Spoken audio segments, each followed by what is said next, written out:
Hello everyone, you are watching Chemistry Point of View by Shikha Brule. Welcome back to my YouTube channel. आज के इस lecture में हम लोग बात करेंगे नेक्स्ट टॉपिक के बारे में, जहाँ पे हमने लास्ट टाइम फिनिश किया था lecture deviation of a real gases. So behaviour of real gas कैसे डिफरेंट है आइडियल गैस से, वो चीज़ हम कवर करेंगे आज के इस लेक्चर में. सो हम स्टार्ट करते हैं अपना लेक्चर. सो लास्ट लेक्चर में आप लोग इतना पढ़ चुके हो कि हमारे पास दो जो असम्पशंस थी काइनेटिक थ्योरी ऑफ गैसेस की, वो रियल गैसेस फॉलो नहीं करती हैं, राइट. उन्हीं असम्पशंस को लेके हम लोग आगे कंटिन्यू करेंगे ये चैप्टर. सो अब हम इतना बता चुके हैं कि जो एक तो मॉलिक्यूल जो है उनके फोर्स ऑफ अट्रैक्शन जो है वो निग्लिजिबल नहीं है, और एक चीज़ उनकी वॉल्यूम को हम लोग निग्लेक्ट नहीं कर सकते, right. So real gases show deviation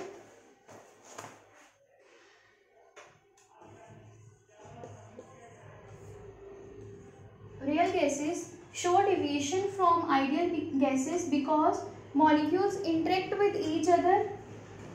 At high pressure, molecule of gases are very close to each other. अगर आप लोग गैसेस को कंप्रेस करोगे तो उनके मॉलिक्यूल्स और पास पास आएंगे, और जब गैसेस के मॉलिक्यूल्स पास पास आएंगे तो एक दूसरे को रिपेल करेंगे मतलब वो प्रेशर जनरेट करेंगे, ओके. और at high pressure molecules do not strike the wall of the container with full impact because these are dragged back by the other molecules due to the molecular attractive forces. कहते हैं अगर molecules पे pressure हम बहुत high कर देते हैं, उस टाइम पे सारे मॉलिक्यूल्स बहुत हाई प्रेशर के साथ वॉल्स को हिट नहीं करते, बिकॉज उनके सराउंडिंग में जो दूसरे मॉलिक्यूल्स है वो उनको रोकने की कोशिश करते हैं, और उनके साथ फोर्स ऑफ अट्रैक्शन जो है वो स्ट्रॉन्ग हो जाती है.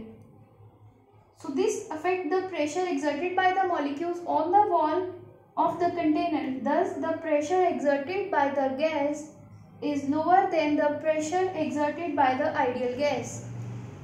So ideal gas में हमें प्रेशर होता था P ideal, और यहाँ पे हमारे पास आएगा रियल गैस का प्रेशर प्लस साथ में टर्म आएगी a_m²/v. तो कहते हैं रियल गैस का प्रेशर हमेशा कम होगा आइडियल गैस से.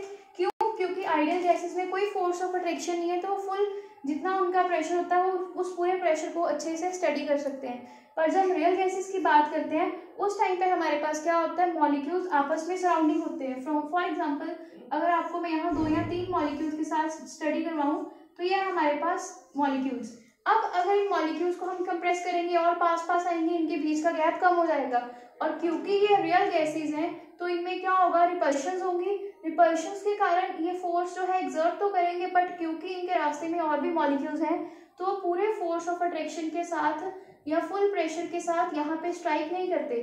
सो इसीलिए रियल गैस का जो प्रेशर है वो कम हो जाता है आइडियल गैस के कंपैरिजन में, क्योंकि आइडियल गैस में कोई फोर्स ऑफ अट्रैक्शन नहीं है, बट हाई प्रेशर के कारण रियल गैसेस के मॉलिक्यूल्स पास पास आते हैं तो उनके बीच में फोर्स ऑफ अट्रैक्शन इंक्रीज हो जाती है, राइट. तो ये फर्स्ट टर्म आ गई हमारे पास, इसको हम लिखेंगे फर्स्ट इक्वेशन. जो करेक्शन टर्म आएगी, उन लोगों ने जो प्रेशर ऑब्जर्व किया था रियल गैस के लिए वो ये था, तो ये हमारे पास आ गई correction term, okay. So here A is a constant and आपको पता नंबर ऑफ मोल V यहाँ पे वॉल्यूम रहेगी. So if repulsive forces also becomes significant, तो यहाँ पर रिपल्सिव फोर्सेस भी बढ़ेंगी बिकॉज मॉलिक्यूल्स पास में आएंगे तो रिपेल करेंगे. So repulsive interactions are short range and interaction are significant when the molecules are almost in contact. कहते हैं जब तक मॉलिक्यूल्स दूर दूर है तब तक ये फोर्सेस कम होती है, बट जैसे ही मॉलिक्यूल्स पास आते हैं उस टाइम पे ये रिपल्शंस और ज़्यादा बढ़ जाती हैं, जिसके कारण रिपल्सिव जो फोर्सेज है, रिपल्सिव फोर्सेज वो और ज़्यादा बढ़ जाएंगी, तो उनकी भी जो वैल्यू है वो एड ऑन होगी, right. So this is the situation at high pressure. और ये कब होगा, जब हमारे पास प्रेशर हाई है. और आपको याद होगा हम लोगों ने पढ़ा था गैसेस आइडियल कब बिहेव करती हैं, जब प्रेशर लो होता है.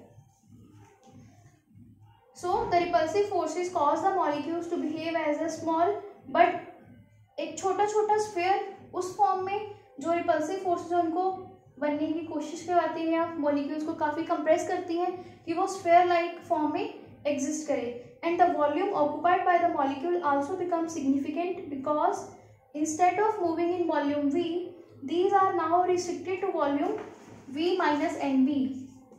उनकी वॉल्यूम कितनी थी V, जब वो आइडियल गैस में थे, क्योंकि अब प्रेशर हाई हो चुका है, मॉलिक्यूल्स एक दूसरे को रिपेल करते हैं, कंप्रेस करते हैं, तो उनका साइज और छोटा होता है, जिसके कारण उनकी वॉल्यूम कम होनी शुरू हो जाती है because of the high pressure. So actual में अगर वॉल्यूम इतनी थी, क्योंकि बीच में पहले एम्प्टी स्पेस भी थी, अब वो स्पेस कवर हो चुकी है तो वॉल्यूम कम हो जाती है, तो V माइनस एन बी, यहाँ पे ये आगे correction term. So here n b is approximately equal to the volume occupied by the molecules themselves. जो स्पेस मॉलिक्यूल्स कवर करते थे, जो उनके बीच में एम्प्टी स्पेस थी, वो अब सारी खत्म हो जाती है, और जो V माइनस एन बी बचती है वो सिर्फ और सिर्फ मॉलिक्यूल्स की स्पेस होती है इन रियल गैसेस जब प्रेशर बहुत हाई होता है।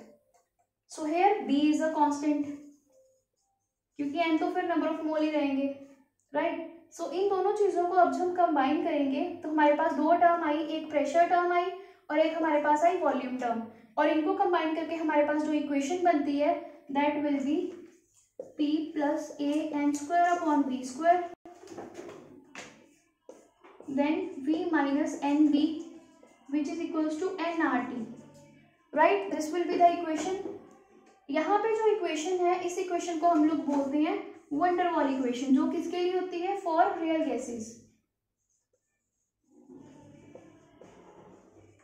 Wonder wall equation for real gases. और जो हम लोगों ने पढ़ी थी आइडियल गैस इक्वेशन, वो होती है आइडियल गैस के लिए। So here in this equation n is the number of mole of a gas, A and B are constant. These are also known as the van der Waals constant, A and B, right? And their values depend upon the characteristics of a gas. जिस nature की gas होगी उसी तरह इनकी जो values है वो change होंगी। And here this A is a measure of magnitude of intermolecular attractive forces within the molecule in the independent of temperature and pressure. कहते हैं जब हम गैस को स्टडी करेंगे वंडर वाल इक्वेशन के लिए रियल गैसेस को एट हाई प्रेशर पे, तो जो ए की वैल्यू है वो किसको जस्टिफाई करेगी? इंटरमॉलिक्यूलर फोर्सेस ऑफ अट्रैक्शन को। इसीलिए हम लोगों ने जो कांस्टेंट टर्म है वो ए यूज किया, सो दैट आपको याद रहे कि यहाँ पे हम लोग कंसिडर करेंगे मॉलिक्यूलर अट्रैक्शंस। सो और वो जो अट्रैक्शन है वो टेम्परेचर और प्रेशर पे अब इंडिपेंडेंट है, बिकॉज वो मॉलिक्यूल्स के बीच की इंट्रैक्शन होंगी, right. At very low temperature, molecular forces become significant.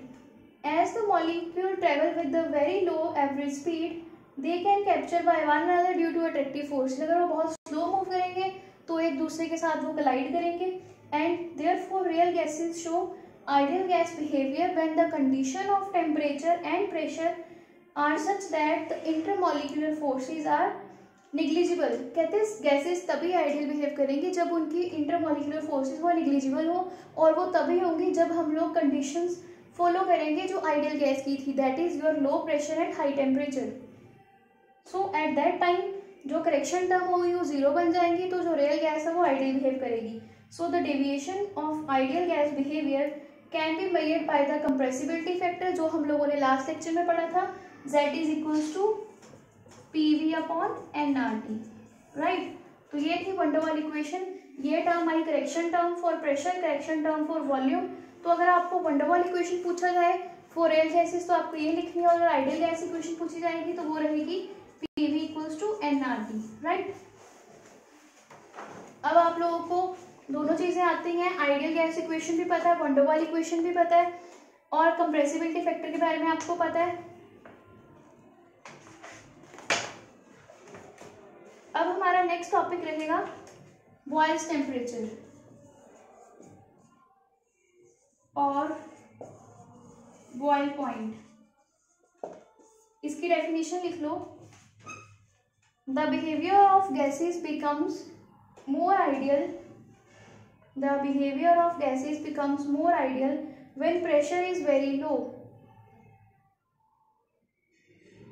So the temperature at which real gases obeys ideal gas law, at that time the range of pressure is known as a Boyle's point, or that temperature is known as a Boyle's temperature, and it depends upon the value of Z, right। So ये था हमारा next lecture जिसमें हम लोगों ने compressibility की बात की है। अब हम नेक्स्ट लेक्चर में बात करेंगे इसके अगले टॉपिक में लिक्विफिकेशन ऑफ गैसेस की।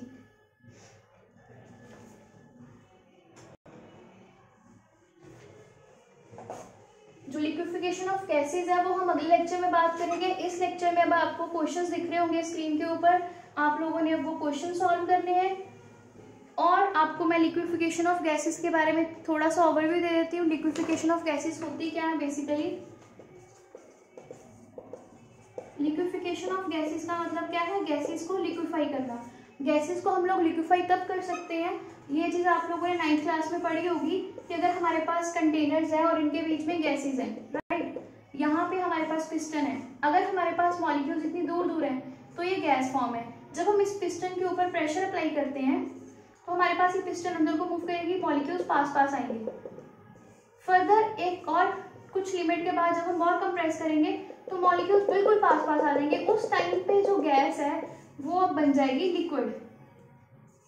तो ये जो ट्रांजिशन है विद इंक्रीज इन प्रेशर होगी, इसको हम बोलते हैं लिक्विफिकेशन ऑफ गैसेस। गैसेस को कंप्रेस करो तो उनके बीच की जो वेकेंट स्पेस होती है, वेकेंट गैप होता है, वो क्या हो जाता है, कम होना शुरू हो जाता है, क्योंकि मॉलिक्यूल्स पास पास आती हैं। उसके कारण क्या होता है, जब मॉलिक्यूल्स पास पास आते हैं तो उनके बीच की फोर्स ऑफ अट्रैक्शन बढ़ती है, और जब फोर्स ऑफ अट्रैक्शन ज़्यादा होगी तो गैसेस किस स्टेट में चली जाएंगी, लिक्विड स्टेट में। जो चीज़ आपने पहले भी पढ़ी हुई है, सॉलिड, लिक्विड, गैस, सबसे ज़्यादा फोर्सेस ऑफ अट्रैक्शन होती है सॉलिड्स में और सबसे कम होती है गैसेस में, क्योंकि गैसेस में गैप बहुत ज़्यादा है। वही चीज़ यहाँ पे आएगी लिक्विफिकेशन ऑफ गैसेस। और ये लिक्विफिकेशन ऑफ गैसेस इसी कंसेप्ट पे बेस्ड है कि जैसे जैसे हम इनके बीच का जो गैप है, वेकेंट गैप, वो कम करेंगे, वैसे वैसे मॉलिक्यूल्स पास आएंगे, और जब मॉलिक्यूल्स पास आएंगे तो उनके बीच में फोर्स ऑफ अट्रैक्शन बढ़ेगी और वो गैसियस स्टेट से कन्वर्ट हो जाएंगे लिक्विड स्टेट में।